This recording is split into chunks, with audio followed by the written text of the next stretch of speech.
శ్రీరాములపల్లిలో revenue యంత్రాంగం collector ఆదేశాలతో survey 2 ఎకరాలు 6 గుంటల భూమిపై ఆఫీసర్ల సర్వే, కాలనీ వాసుల నుండి వివరాల సేకరణ, ఇండ్ల జాగను అక్రమంగా పట్టావు చేసుకుని ఇబ్బందులకు గురి చేస్తున్నారని హనుమకొండ జిల్లా కమలాపూర్ మండలంలోని శ్రీరాములపల్లి గ్రామానికి చెందిన 6, 7, 8 కాలనీలకు చెందిన సుమారు 40 కుటుంబాలు కలెక్టర్కు ఫిర్యాదు చేసిన నేపథ్యంలో రెవెన్యూ ఆఫీసర్లు గతంలో సర్వే చేయడం జరిగింది. మరలా కలెక్టర్ ఆర్జీఓ ఆదేశాల మేరకు ఇన్ఛార్జి తహసీల్దార్ శోభారాణి, ఆర్ఐ శ్రీనివాస్, సర్వేరు గోపీకృష్ణలు గ్రామంలోని కాలనీలో పర్యటించి పూర్తిస్థాయి సర్వే చేపట్టారు. బాధిత కుటుంబాల నుంచి వివరాలు సేకరించడంతో పాటు ఆధారాలు సేకరించారు. సర్వే రిపోర్టులు కలెక్టర్కు అందజేయనున్నట్లు వారు తెలిపారు.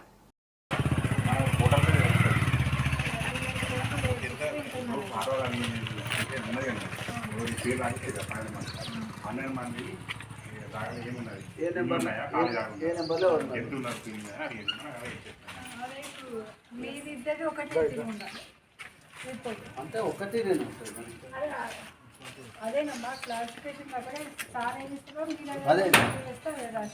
ఆయన అబ్సెన్సీ కూడా రాయండి.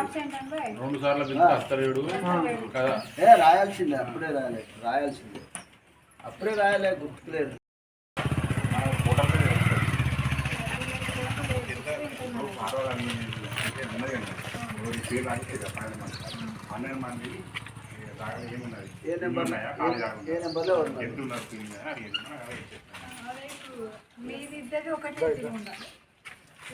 అంటే ఒకటి నేను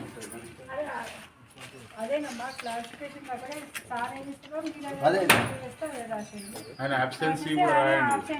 2 సార్లు పిలిచి వస్తలేడు కదా. రాయాల్సిందే, అప్పుడే రాయాలి గుర్తులేదు.